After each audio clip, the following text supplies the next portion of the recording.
Kakak-kakak, kita jumpa kembali dalam program persiapan guru sekolah minggu. Saya berharap kakak-kakak dalam kondisi yang baik dan tetap bersemangat untuk menyiapkan bahan ajar bagi anak-anak sekolah minggu. Dalam setiap bacaan Alkitab yang kita ulas, kami berharap ini juga boleh menjadi berkat bagi kakak-kakak. Firman Tuhan ini juga boleh menyapa kakak-kakak semua dalam situasi dan kondisi apapun. Sehingga dengan demikian, pesan firman Tuhan ini ketika boleh menyapa kita secara pribadi, maka dengan leluasa juga kita bisa menyampaikan firman Tuhan ini untuk anak-anak sekolah minggu yang Tuhan percayakan bagi kita juga untuk ikut layani. Baiklah kakak-kakak, kita mempersiapkan bahan ajar dari Lukas 24 ayat 1 sampai 12 dengan judul bahan ajar kita belajar dari kisah kebangkitan Yesus, Tuhan bangkit. Sebelum kita mulai, mari kita berdoa ya. Yuk berdoa. Bapa di surga, kami bersiap untuk menyiapkan bahan ajar kami. Bapa kiranya boleh bimbing dan sertai kami. Dalam Kristus kami berdoa. Amin. Baiklah kakak-kakak, kita mau menyimak bahan Alkitab yang akan disampaikan Kak Pendeta Hendra. Mari Kak Pendeta Hendra. Salam kakak-kakak semua, kita akan bersama-sama membahas bagian firman Tuhan. Dan kali ini kita akan membahas kisah dalam Lukas 24 ayat 1 sampai dengan 12. Saya akan membacakan kisah ini dari Alkitab terjemahan baru ya, edisi yang pertama itu ya. Mari kita membukanya, Lukas 24 ayat 1 sampai dengan 12. Tetapi pagi-pagi benar, pada hari pertama minggu itu, mereka pergi ke kubur, membawa rempah-rempah yang telah disediakan mereka. Mereka mendapati batu sudah terguling dari kubur itu, dan setelah masuk, mereka tidak menemukan mayat Tuhan Yesus. Sementara mereka berdiri termangu-mangu karena hal itu, tiba-tiba ada dua orang berdiri dekat mereka memakai pakaian yang berkilau-kilauan. Mereka sangat ketakutan dan menundukkan kepala. Tetapi kedua orang itu berkata kepada mereka, "Mengapa kamu mencari dia yang hidup di antara orang mati? Ia tidak ada di sini, ia telah bangkit. Ingatlah apa yang dikatakannya kepada kamu ketika ia masih di Galilea, yaitu bahwa anak manusia harus diserahkan ke tangan orang-orang berdosa dan disalibkan, dan akan bangkit pada hari yang ketiga." Maka teringatlah mereka akan perkataan Yesus itu. Nah, setelah mereka kembali ke kubur, mereka menceritakan semuanya itu kepada ke-11 murid dan kepada semua saudara yang lain. Perempuan-perempuan itu ialah Maria dari Magdala, dan Yohana, dan Maria ibu Yakobus, dan perempuan-perempuan lain juga yang bersama-sama dengan mereka, memberitahukannya kepada rasul-rasul. Tetapi bagi mereka perkataan-perkataan itu seakan-akan omong kosong, dan mereka tidak percaya kepada perempuan-perempuan itu. Sungguh pun demikian, Petrus bangun, lalu cepat-cepat pergi ke kubur itu. Ketika ia menjenguk ke dalam, ia melihat hanya kain kafan saja. Lalu ia pergi dan ia bertanya dalam hatinya, apa yang kiranya telah terjadi? Demikianlah pembacaan firman Tuhan, kakak-kakak. Mari kita susuri ayat per ayat dari teks bacaan kita ini, kakak. Jadi di ayat 1 kita menemukan bahwa ada satu bagian penting nih ya, bahwa pagi-pagi benar pada hari pertama minggu itu, jadi kan Tuhan Yesus mati pada hari Jumat Agung, lalu mereka ada Sabat di hari Sabtu, dan pagi-pagi benar setelah Sabat lewat, mereka berangkat untuk memberikan apa yang menjadi tradisi pada saat itu, untuk seorang jenazah akan diberikan rempah-rempah yang mereka sediakan. Tapi apa yang mereka bayangkan, mereka akan berjumpa dengan tubuh yang mati, ternyata mereka mendapati, di ayat kedua ada kata mendapati, bahwa pintu atau penutup dari kubur itu telah terguling.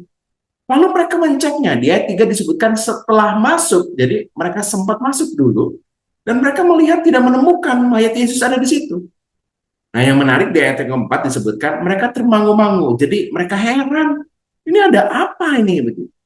Dari ayat 1 sampai dengan ayat yang keempat kita menemukan bahwa kebangkitan Tuhan itu memang sangat mengherankan. Mereka nggak ngebayangkan itu bisa terjadi. Yesus yang sudah disalib pasti mati. Tapi ternyata mereka menemukan sesuatu yang mengherankan. Nah, di tengah keheranan-keheranan itu apa yang dilakukan Tuhan? Nah, di ayat yang kelima disebutkan di tengah situasi yang mereka heran tapi juga takut karena, kok bisa begini, sesuatu yang nggak mereka sangka terjadi itu. Lalu ada seseorang yang berpakaian begitu putih, yang begitu berkilau-kilauan, lalu menyapa mereka. Mengapa kamu mencari dia yang hidup di antara orang mati? Ayat 5 menyebutkan hal itu. Lalu ia mengatakan, orang ini mengatakan, ia tidak dari sini, ia telah bangkit. Nah, apa yang dikatakan telah bangkit itu lalu dibarengi dengan satu pesan, ingatlah apa yang dikatakannya kepada kamu. Jadi apa-apa yang terjadi pada Yesus sebenarnya sudah dikatakan ketika Tuhan Yesus masih bersama-sama dengan mereka di Galilea. Dan ayat 7 menjelaskan apa yang dikatakan oleh Tuhan Yesus itu. Dan di ayat yang ke-8 kita menemukan, maka setelah orang itu yang pakai berkilau-kilauan, di teks lain, di kisah paralel disebutkan itu ada malaikat Tuhan, mereka menjadi ingat perkataan Tuhan Yesus itu, lalu mereka kembali dari kubur itu dan menceritakan semua ini. Jadi sesungguhnya Tuhan tuh di tengah keheranan kita, ketidakpercayaan mungkin, ketakutan belum masuk dalam benak mereka, Tuhan tuh terus mengingatkan para murid-murid tentang apa yang sudah diajarkan supaya mereka apa? Tujuannya menjadi percaya akan kebangkitan Tuhan. Dan kisah ini dilanjutkan dengan ayat yang 10 ketika disebutkan beberapa nama dari perempuan-perempuan ini. Ini unik sekali, Injil Lukas memang mengangkat perempuan menjadi pribadi-pribadi yang penting dalam Injilnya, maka nama-namanya disebut nih. Penyebutan nama ini pasti mengandung sebuah pesan yang kuat, bahwa nama-nama ini adalah nama-nama pribadi-pribadi yang ada hidup di sekitaran Tuhan Yesus, dan mereka adalah orang-orang yang memberitahukan kepada para rasul-rasul tentang kebangkitan itu. Tapi dalam tradisi pada saat itu, walaupun banyak kan ya, bukan hanya satu orang, tapi beberapa disebutkan dalam teks kita. Bahkan Injil Lukas menyebutkan di ayat 10, perempuan-perempuan lain juga bersama-sama dengan mereka. Jadi banyak, saksinya banyak. Tapi para laki-laki ini, para murid-murid Yesus tidak mempercayainya. Bahkan di ayat 11 disebutkan, seakan-akan omong kosong dan mereka tidak percaya. Nah, teks kita mengatakan bahwa ada sesuatu yang mereka nggak percaya. Tapi ayat 12, ternyata Petrus tetap saja mau berangkat untuk memeriksanya. Dan ini penegasan di ayat yang ke-12 tentang kebangkitan itu sungguh nyata. Petrus masuk menjenguk ke dalam, ayat 12 disebutkan itu. Ia melihat, jadi masuk dan melihat. Dan mulai mereka, ia bertanya-tanya, apa ini? Ini mengherankan sekali. Karena sesungguhnya kebangkitan Tuhan Yesus itu sungguh-sungguh terjadi. Jadi dalam kisah ini kita belajar bahwa kebangkitan Tuhan itu sering mengherankan, membuat banyak orang yang nggak masuk akalnya, kok bisa ya bisa bangkit. Tapi di tengah situasi yang mengherankan itu, Tuhan tuh sungguh-sungguh mengingatkan, membuat para muridnya menjadi percaya. Makanya kisah-kisah selanjutnya nanti ada kisah-kisah penampakan Tuhan Yesus yang sebenarnya tujuannya membuat para murid menjadi percaya akan kebangkitan Yesus. Dan yang utama adalah kebangkitan Yesus itu sungguh-sungguh nyata. Kita mau mengajak adik-adik, kakak-kakak untuk bisa meyakini bahwa Yesus sungguh-sungguh bangkit. Ini seringkali nggak masuk akal, tapi Tuhan tuh sebenarnya sudah memberitakannya, memberikan pengajaran pada banyak kisah-kisah pengajaran Tuhan Yesus tentang Tuhan Yesus yang akan menderita, mati, dan bangkit. Dan sungguh banyak sekali saksi mata mengatakan bahwa Tuhan Yesus sungguh-sungguh bangkit. Adik-adik perlu meyakini itu sehingga dia ketika mendengar berita-berita tentang Tuhan itu tidak sungguh-sungguh mati, dia digantikan, bahkan dia tidak bangkit, mereka tetap teguh, percaya bahwa banyak saksi iman, para perempuan-perempuan itu jumlahnya banyak. Petrus sendiri melihat, masuk ke dalam dan melihat ada mayat Yesus, bahwa Tuhan Yesus sungguh-sungguh bangkit. Maka ketika anak-adik percaya, adik-adik sungguh-sungguh percaya, anak-anak sungguh-sungguh percaya, dia akan sungguh-sungguh meyakini Allah yang bangkit, yang menebus dosa kita itu, sungguh-sungguh juga Allah yang hidup sampai dengan saat ini. Sehingga adik-adik selalu percaya apapun pergumulan yang ada. Nah, penting untuk kita memperkenalkan adik-adik tentang Tuhan yang bangkit melalui kisah ini. Nah, demikian kakak-kakak, semoga kakak-kakak bisa menyampaikan pesan ini kepada adik-adik tentang kisah Tuhan Yesus yang bangkit. Sampai jumpa, dan Yesus berkati.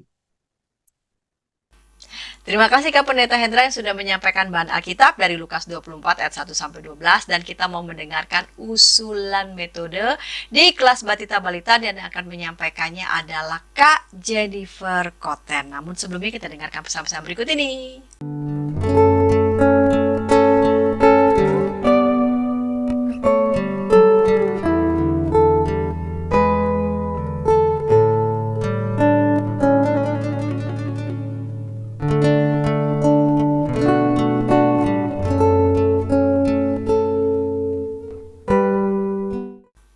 Kakak-kakak senang masih bersama dengan kami dalam program persiapan guru sekolah minggu. Kita mempersiapkan bahan ajar dari Lukas 24 ayat 1 sampai 12 dengan judul bahan ajar kita belajar dari kisah kebangkitan Yesus, Tuhan bangkit.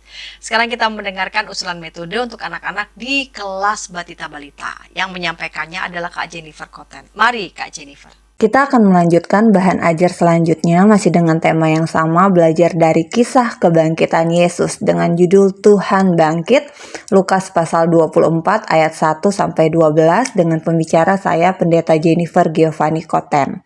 Kita masuk dalam tujuan pembelajaran di kelas Batita.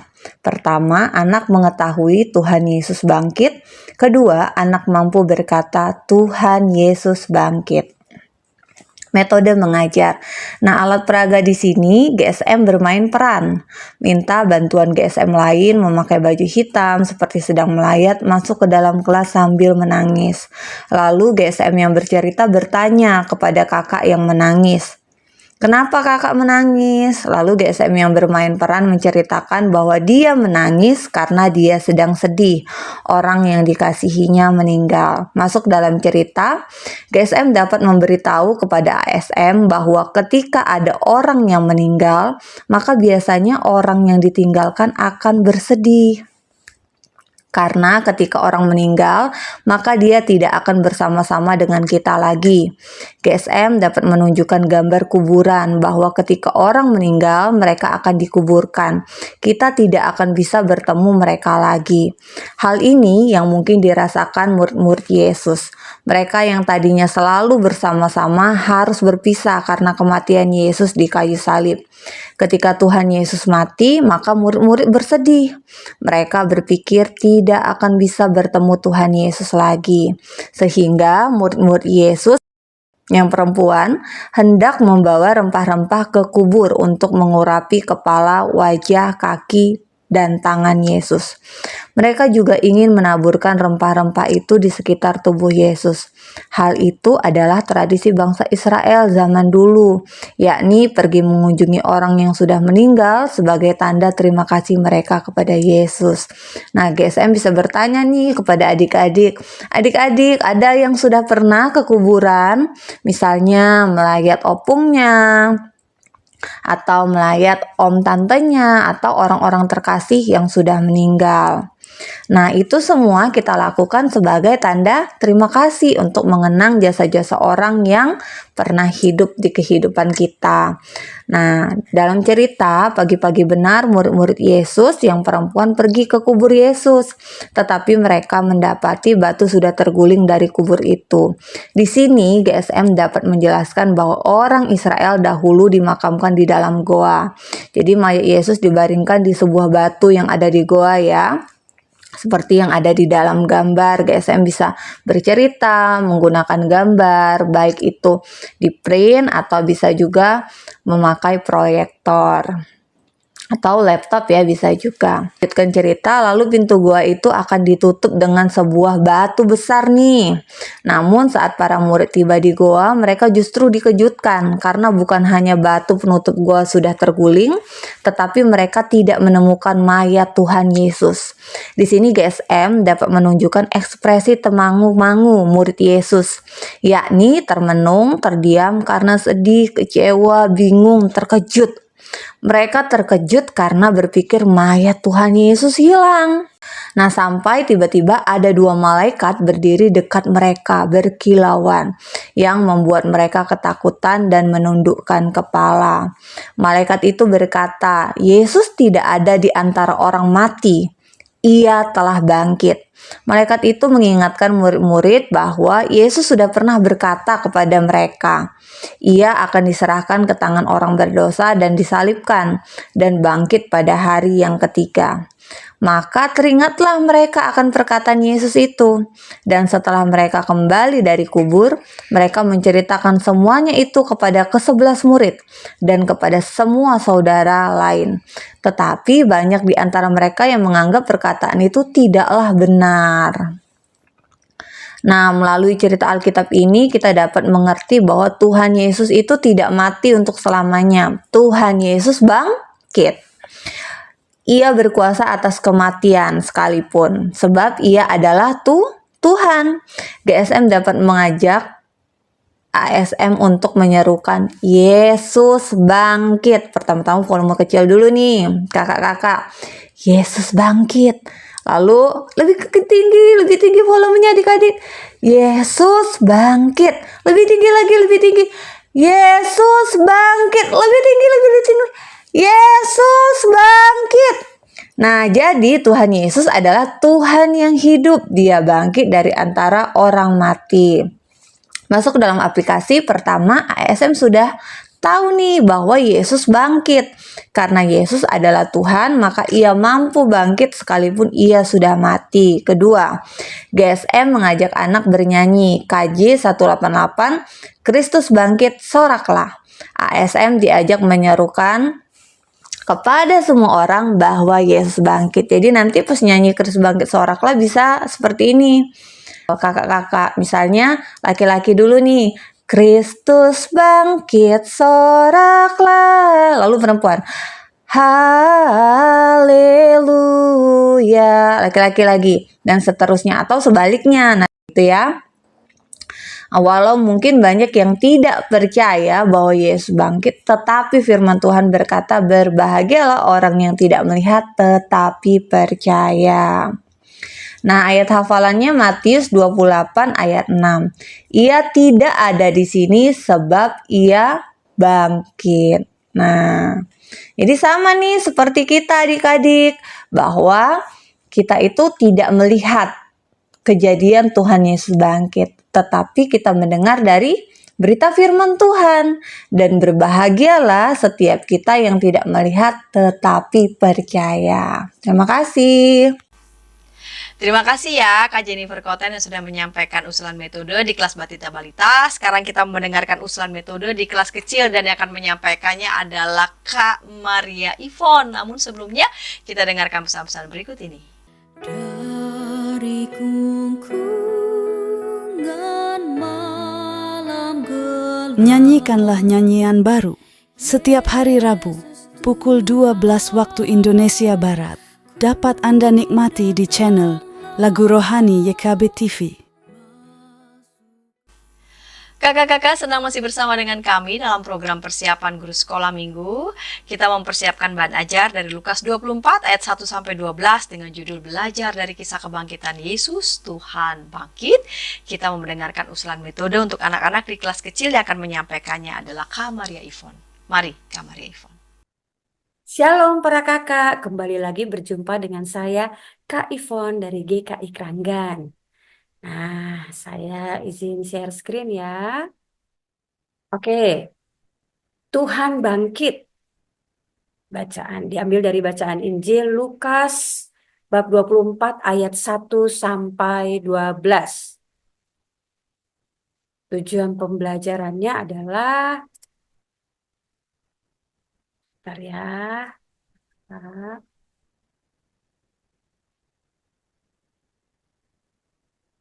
Nah, tujuan pembelajaran kelas kecil, anak tahu bahwa Tuhan Yesus bangkit dari kematian.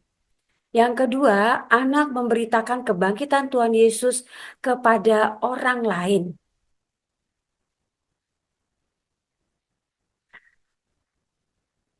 Usulan alur cerita, yang pertama diawali dengan kuis Alkitab. Lalu murid-murid Yesus yang perempuan yaitu Maria dari Magdala dan Yohana dan Maria ibu Yakobus mengunjungi makam Tuhan Yesus membawa bunga dan rempah-rempah. Menarasikan, oh batu sudah terguling, kubur kosong. Nah, mereka bertemu dengan malaikat yang mengatakan bahwa Tuhan Yesus sudah bangkit. Tuhan Yesus sudah bangkit. Awalnya mereka tidak percaya, tetapi teringat akan perkataan Tuhan Yesus, anak manusia harus diserahkan ke tangan orang-orang berdosa dan disalibkan dan akan bangkit pada hari yang ketiga. Oke, selanjutnya memberitakan kepada Rasul Yesus yang lainnya kabar sukacita bahwa Tuhan Yesus sudah bangkit. Kita narasikan lagi, kita ulangi lagi bahwa perempuan itu memberitakan kepada para Rasul Yesus yang lain kabar sukacita bahwa Tuhan Yesus sudah bangkit. Kita juga ya adik-adik, kita bisa bercerita tentang Tuhan kita yang sudah bangkit lewat perbuatan baik. Baik. Nah, sekarang kita mulai dari kuisnya. Ya, it's a quiz time. Ini ada gambar. Nah, peristiwa apakah ini? Ini adalah mukjizat Tuhan Yesus yang pertama pada saat pernikahan, pesta pernikahan di Kana. Ya, Tuhan Yesus mengubah air menjadi anggur.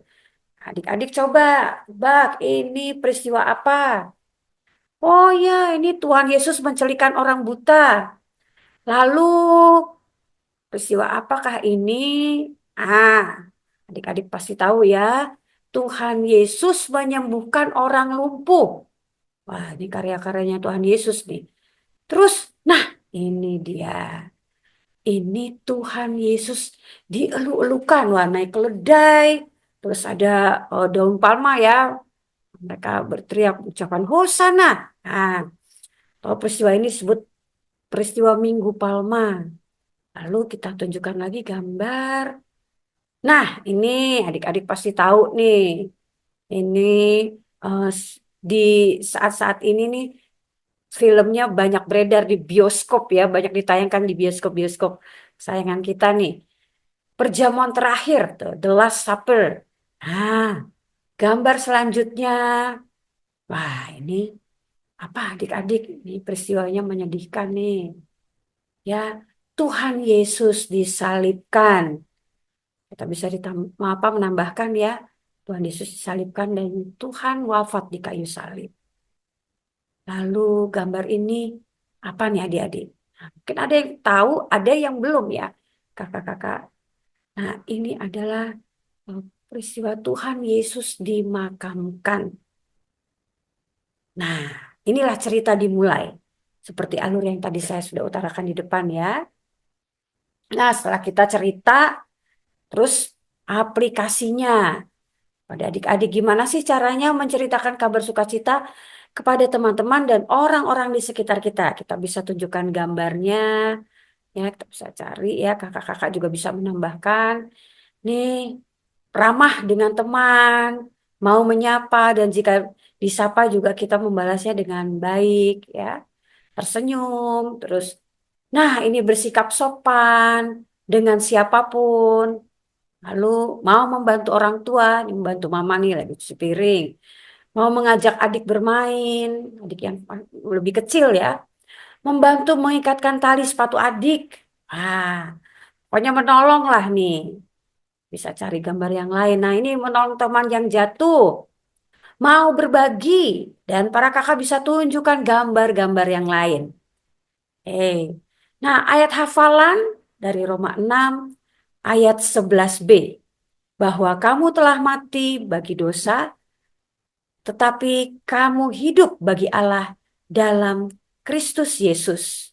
Usulan lagu tema Ku Suka Menuturkan dari Kidung Jemaat 427 ya. Syairnya bagus. Ku suka menuturkan cerita mulia. Itu memberitakan sukacita tadi. Jadi nyambung dengan uh, apa tujuan pembelajaran kita tadi di awal ya para kakak. Nah, usulan aktivitas mencari kata-kata tersembunyi. Kata-katanya ada 16 nih. Adik-adik cari ya. Contohnya nih palma. Nah, ada tuh. Terus cari coba Yesus bangkit. Tuh, nomor 3, Yesus bangkit. Mana ya? Yesus bangkit. Nah, itu dia. Ada. Nah, oke. Selesai para kakak. Saya kasih pantun dulu ya. Dari Lakranggan sampai ke Matraman. Mampir dulu membeli buah selasi. Selamat mempersiapkan cerita firman Tuhan. Sekian dulu kuhaturkan. Terima kasih. Terima kasih Kak Maria Ivon untuk usulan metode untuk anak-anak di kelas kecil. Sekarang kita mendengarkan usulan metode untuk anak-anak di kelas besar. Dan yang akan menyampaikannya adalah Kak Felix. Namun sebelumnya kita dengarkan pesan-pesan berikut ini yuk. Dari kungkungan malam gelap. Nyanyikanlah nyanyian baru setiap hari Rabu pukul 12 waktu Indonesia Barat. Dapat Anda nikmati di channel Lagu Rohani YKB TV. Kakak-kakak senang masih bersama dengan kami dalam program persiapan guru sekolah minggu. Kita mempersiapkan bahan ajar dari Lukas 24 ayat 1-12. Belajar dari kisah kebangkitan Yesus, Tuhan bangkit. Kita mau mendengarkan usulan metode di kelas besar. Dan yang akan menyampaikannya adalah Kak Felix. Mari Kak Felix. Halo kakak-kakak, kembali berjumpa dalam program persiapan guru sekolah minggu untuk pelayanan kita di tanggal 20 April tahun 2025, di mana di hari Minggu itu kita akan bersama-sama merayakan kebangkitan Tuhan Yesus atau Paskah. Nah, saat ini saya akan bersama-sama mengajak kita untuk menyampaikan metode penyampaian cerita kelas besar dengan tema atau judul cerita belajar dari kisah kebangkitan Yesus, Tuhan bangkit, dengan bacaan Alkitab dari Lukas pasal 24 ayat 1-12. Nah, untuk tujuan yang diberikan sesuai dengan bahan ajar kita, yakni anak mengetahui bahwa Tuhan Yesus bangkit dari kematian. Kemudian yang kedua, anak memberitakan kebangkitan Tuhan Yesus kepada orang lain. Ya, jadi pertama anak diajak untuk percaya tentang atau akan kebangkitan Tuhan Yesus, dan anak diajak untuk memberitakan tentang kebangkitan Tuhan Yesus.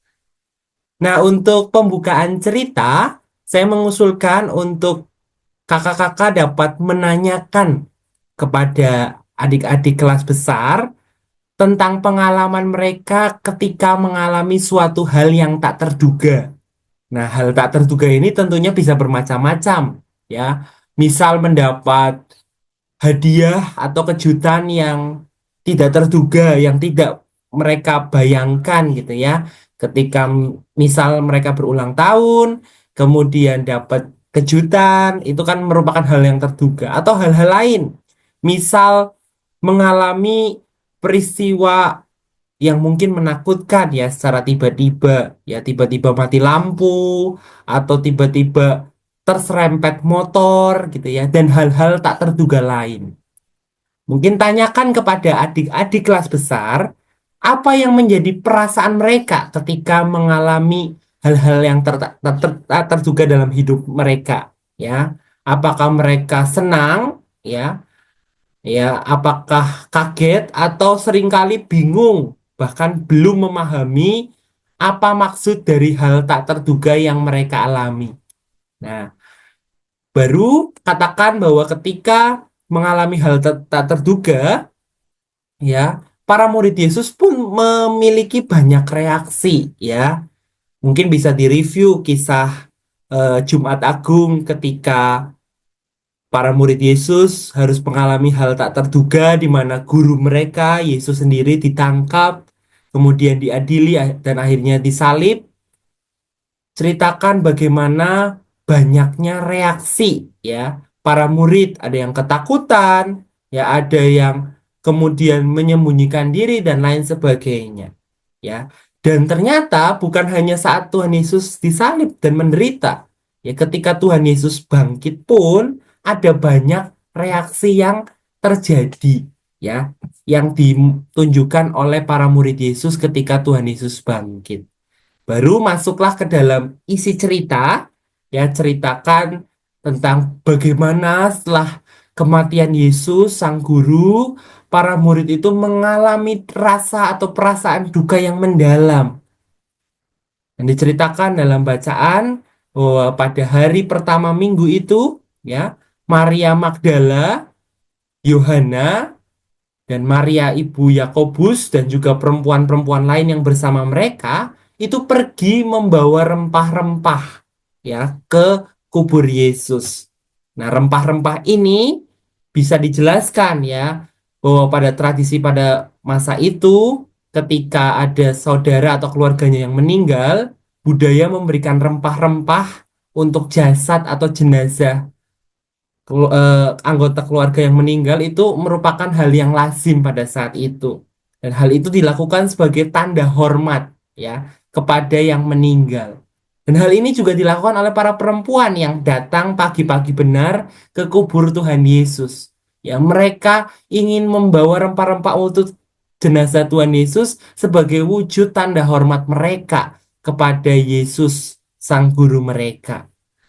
Nah, dalam perjalanan ke kubur, bisa jadi mereka juga bingung gitu ya, bagaimana cara membuka batu penutup kubur itu, ya.